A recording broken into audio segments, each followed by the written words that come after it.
Olá, pessoal. Vamos à resolução de mais um problema. A questão diz assim, ó. Em uma cidade há dois irmãos gêmeos, Pedro e Paulo.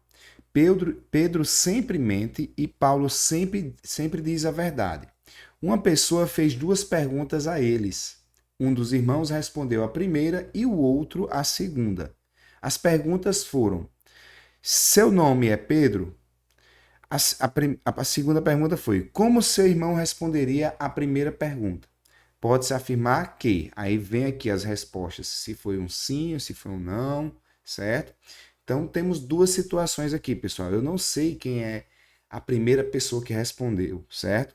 Então eu vou fazer as duas situações. Eu vou fazer aqui em amarelo o Pedro, sendo a primeira pessoa que vai responder, e depois o Paulo, certo? Pedro e depois o Paulo. Porém, eu posso ter o Paulo primeiro, certo? Paulo e depois o Pedro. Tenho essas duas situações, certo? Pedro. Então, vamos à primeira, que é a de amarelo. Pedro, eu sei que ele sempre mente. Então, se a pergunta feita é essa, ó, seu nome é Pedro? Então, Pedro vai dizer não, certo? Porque ele sempre mente. Aí a segunda pergunta é para Paulo. Como seu irmão responderia à primeira pergunta? Como Paulo sempre fala a verdade, Paulo vai dizer que ele vai responder não.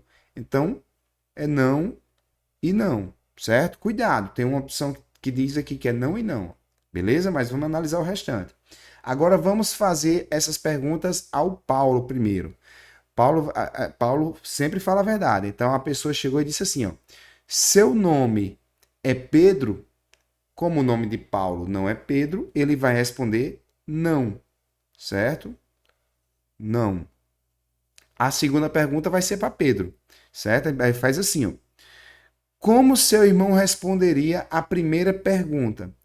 Como Pedro sempre mente, ele não vai dizer não, ele vai dizer sim, porque ele vai mentir, certo? Então Pedro vai dizer sim. Observe também nas alternativas que tem uma questão que diz assim, uma opção que diz: as respostas obtidas são não e sim, que é essa segunda opção. Na letra D diz: as respostas obtidas foram não e não, que é a primeira opção. Porém, eu não sei qual é a situação correta entre essas duas, por quê? Porque eu não sei se é o Pedro o primeiro ou se é o Paulo o segundo. Então existe essa dúvida. Porém, na letra E temos o seguinte, ó. Se a segunda resposta for sim, que é essa opção aqui, ó, lembrando que as duas são corretas, mas eu não sei quem é que respondeu primeiro, então eu tenho que ir para certeza. Então, se a segunda pergunta for sim, o interpelado, ou seja, a pessoa que a gente fez a pergunta, é Pedro. Realmente, ó, Pedro é o que respondeu a segunda, respondeu sim, beleza? Então a alternativa correta, opção letra E. Espero que vocês tenham entendido, questão de lógica, muito interessante. Vejo vocês nos próximos problemas. Até mais. Tchau, tchau.